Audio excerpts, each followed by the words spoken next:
Seat ஷேரிங்கில் பாஜக ஹெவியாக கேட்பாங்கன்னு ஒரு அச்சம் இருக்குது. சரி, இது நம்ம டு பி சீன் தான். இதில் வந்து பாஜகவில் உள்ள ஆர்கே நகரில் என்ன கதி ஆனாங்க, தமிழ் தேசியத்தை வளர்த்த விட்டு இந்துத்துவா கீழே கொண்டு போன நண்டு கோஷ்டிகள், இந்திராணி கோஷ்டிகள்லாம் என்ன பண்ணாங்க நமக்கு தெரியும்.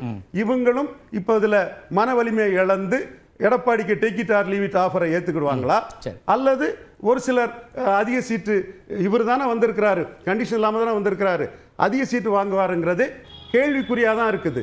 அதில் யாருக்கு வில்பவர் ஜெயிக்க போகுது?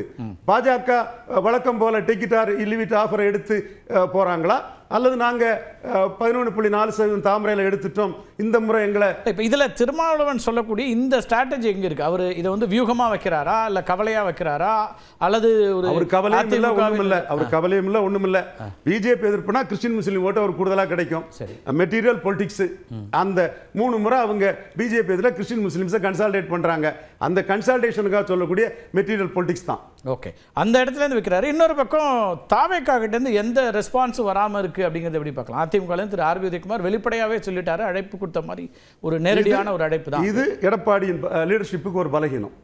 எடப்பாடி லீடர்ஷிப் பலகீனம் அடைகிறனால தான் 40% இருந்து அதிமுக 20% போயிருக்குது. அது தமிழ்நாட்டில் ஜாதி இல்லை மதம் இல்லைன்னு பலரும் போலியா பொய்யா பேசிட்டு திரிஞ்சாலும் உண்மையிலே ஜாதி இருக்குங்கிறது தான். ஜெயலலிதா உயிரோடு இருக்கும்போது யூனிஃபார்மாக இருந்த அதிமுக இன்னைக்கு வந்து மக்களவைத் தேர்தலில் வடபலத்தில் ஜெயலலிதாவோட ஸ்ட்ராங்காக சிதம்பரம், விழுப்புரம், சேலம், கள்ளக்குறிச்சி போன்ற இடங்களில் ஸ்ட்ராங் ஆட்டும், தென்பலத்தில் பல இடங்களில் டெபாசிட் இழந்த ஒரு சூழ்நிலையும் அவங்க இருக்கிறாங்க.